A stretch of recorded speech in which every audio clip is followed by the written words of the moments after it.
Two things I want to touch on there. One was that idea of when you lose who you are by doing something like selling yourself off to a brand or a company, a business, but also in relationships it happens a lot, based on the dominant traits that are more admirable, I think. And going from past experiences, when I changed vegetarian, two of the partners, one when I was changing and one when I was with a partner, and she wasn't vegetarian, and those partners were seeing it as a good example and thought that they wanted to do it, but it would come out sometimes as like repressed, like, oh, it's hard to do this, eat vegetarian, and I want to eat meat. I'm like, do you? Like, it's fine to do that. But that person was then feeling a bit guilty about it, and I completely understand it and get it, because, you know, you see somebody, I'll see it myself, it's, oh, that person's doing that, right, I need to step my game up a little bit. But it's doing it at the right time for yourself, it's having it in your awareness, but not having it in comparison. And something that relationships happen is, you know, they're so amazing. I love love, I love romance, I love, you know, that whole poetic instance of meeting and entwining and becoming one, and you're so like infatuated with that person, and you just become one thing, and you can't do anything but think about them and just want to be with them. And I love that. It's such a beautiful gift that we get to experience. And there's also there's six different Latin terms, I think, for love, so 6 different meanings of what love is, and one of them is that kind of love. I can't remember what it's called, but they've got at least 6 different names for the stages of love, so 6 different kinds of love, which is why that unconditional love is the bottom line love, like that love of creation, that's everything. And then we've just got these different stages of it and different intensities of love. It's not just his love and that's it. It's like, ooh, there's waves up and down. Yeah, same with our emotions, and what can we tap into more? We can tap into all that without a partner or without the family. Like, love is everywhere for us if we open up to it. But yeah, to go back to the point, was that in the relationships, the exchange happens, you get infatuated with that person, and then you come out for air. It's like you've been under the covers, or you've been swimming under the ocean for so long, and you've merged, and then you come out and it's like, and you think, shit, I'm still my own person, and I've still got to do me. And then it's the working of the relationship together to see if those traits work once that initial bonding of love has occurred. The honeymoon period. The honeymoon period is on its way out. And again, these are real stages that people have to consider and understand, that that's the motion of relationships too. It's not, I was in love, amazing love with that person, and now it's gone. It's like, well, love can still be there. It's just you're in a different stage of how you are getting on with that person and what you think about them past the initial high. You know, you get high and then you come down, and the junkie even wants to get high again and again because that feeling was so strong. Or you get on with your life and you try and merge that experience into life because you've understood and learned more from it. That's the process. So yeah, I think still maintaining your independence within a relationship, within your job, within whatever it is that you're a part of, is bring you, like, if we wanted robots and clones and people wearing the same uniform, robots can do that, literally, a computer can do that, mechanical, monotonous, same old, like, there's no you involved. It's I'm doing the motions. If it's on automatic and we're not conscious, it's not there. Life isn't there. Life's not there when there's no conscious awareness towards what we're doing. And that's what makes relationships so special, is it's you and me, and we're together in that. You become one thing but separate, codependency with each other. And yeah, it's fascinating. And people go into relationships and this is forever, this is the one, I'm with that right person. I remember hearing that when I was like 20, in my early 20s. Oh, we'll be together forever. And even then I was like, oh, it's a big thing to say. But we've got that romantic side for security too, and for love, and to believe into it all. But what if you can just let love be love, and you go through it all and you keep going through it, because really we've got no clue. We'd like to pretend we do, but we've got no, why is there so much divorce? Because people are getting jacked up on those emotions and thinking, this is the one, and then there's a divorce. Like, I think also, so tying in with what you're saying, is what people don't understand is birth and death is not just a massive extreme. So you don't just come into this world and then you die.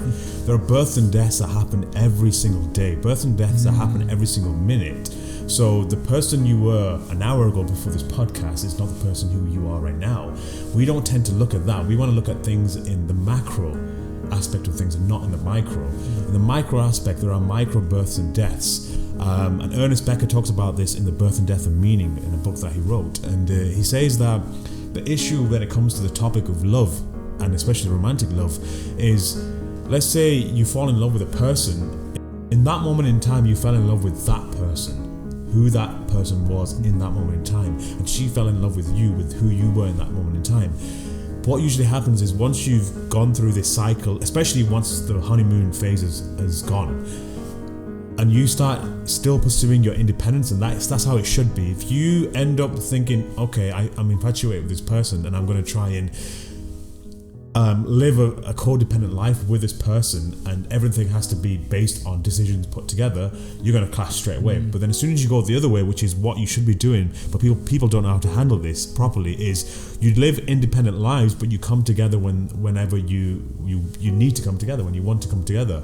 And in that process, when you go away is when you start developing yourself. You start growing into a different person. And let's say you were saying the example about the vegetarian stuff, and then the partner that you were with wasn't vegetarian. It usually happens in those extreme scenarios. So you as a person are content because you are, if you want to call it, for a lack of a better word, but you are further in life than she is in regards to the process of, compassion. So you obviously have some level of compassion towards animals, so that's why you've given up your desire to eat meat and stuff. So you are there, and for you understand that she is exactly where she needs to be, and you're not pushing your sort of agenda or your narrative on her, and that's fine. What usually happens is that person, if that person isn't secure with where they are in life, they will see that as almost a sort of, like you said, it's a bar that needs to be met, the sort of challenge, that the benchmark that needs to be met. So she will always carrying on living her life thinking, God, this guy is like he's trying to be this amazing person, and he might be, he is this amazing person, and I feel like I'm falling behind and I don't deserve him. All this kind of stuff starts kicking in. It's because you feel this comparison. You want to get to that stage. You want to be that ethical, compassionate person, but where you are right now is not coinciding or correlating with that. Forced. Yeah, exactly. So you feel as though there's pressure on you to meet that person, whereas that person has already come down to your level to say it's okay where you are. And I've noticed that in my relationships in the past, where the person feels threatened by me not drinking or not eating meat, etc., and they felt really threatened by it. At the start, it doesn't matter because you're just getting to know each other. But the more you delve into the relationship and the feelings and all the stuff starts kicking in, and it goes up a notch, then you start to realize that actually, this person is just like way up there for me, and I just can't handle it. And it comes down to just accepting where you are, accepting that the person obviously has died and been reborn and has got to that stage, and you just need to go through your little process.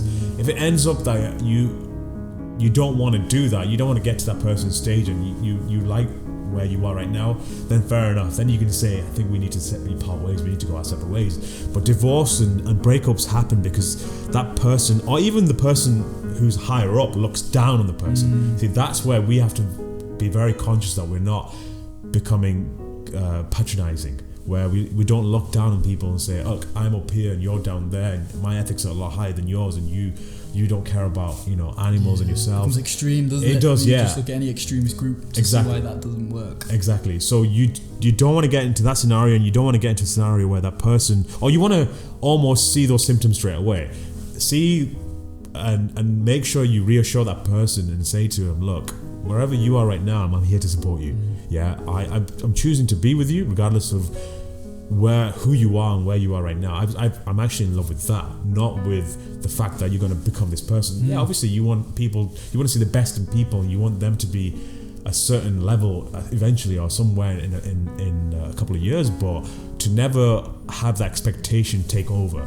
And I think that's where most people's issues come in. It's where we look up and think, this person is the most perfect person in the world, and I don't think I can meet up that person, whether that's physically, like in terms of aesthetics, the looks, or whether the person they are inside as well. That can be very challenging.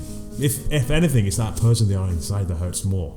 To realize that they've transformed and they've become this person, and maybe in the process that you were with that person, you've seen the transition. So it's made you feel even more isolated and alone and falling behind and thinking, why is this not happening for me?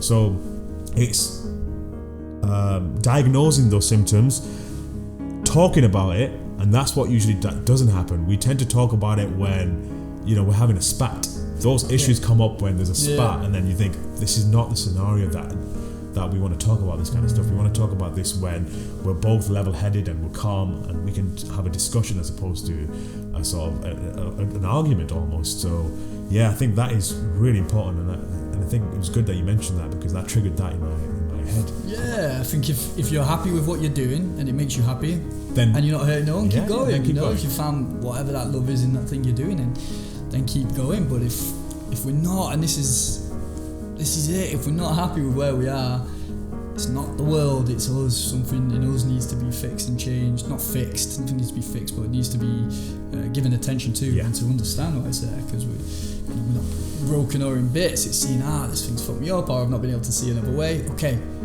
let's pour some love into it, because it will sort everything out. And I like what you were saying before, you know, isn't it always better in a relationship to have that independence of that person? You know, imagine someone being like, that person's they're vegetarian, or they work out, or they take care of themselves, or they're nice to the neighbours, or whatever. I like that, I'm going to try and adopt that. And then you grow with it, or going, that's making me feel a bit shit that person does that and I don't. And it's like, okay, why am I taking it that way when I could learn from that partner who's done it? I go, okay, look what she did there, I'm going to start trying to encompass that. It's one thing I've always seen with my partners is how caring women are, you know, how so caring and so considerate of other people. For me at least, my girlfriends have always come across that way, and it's stronger than I can be, I know that for sure. I know they have more patience than I do. All of my girlfriends that I've been with, and you know, they can tap into emotion a lot easier than I can, and you know, I can be very short on patience, and they can come back down, or it takes me a bit and I'll come back and I'll say I'm sorry later because I'm not as good as it as they are. But they're incredible. There's always so much to learn from a partner. There always is. But you have to maintain your independence to have that learning and to have that bonding. Otherwise, if you're not getting anything from it, you can't just be on your own. You know, find relationships that are devoid of love, but they stay there because it's mechanical. I'm still in this relationship 6 months, a year, 2 years, 3 years, and they're not happy, and they get married and then they just get on with life. And there's no energy or no spark or no connection. Like, love is also letting things go. Love is saying, I want the best for this, for you, for your own life, and being able to let things go, because you can still have love. You know, things might change slightly on the outside, but if that connection with that person is healthy, and you know, if you took distance away that was required, but you can still maintain a healthy connection, then great. Then you've extended your love to another person that isn't the romantic sense of love. Yeah. Great way to live. Yeah, for sure.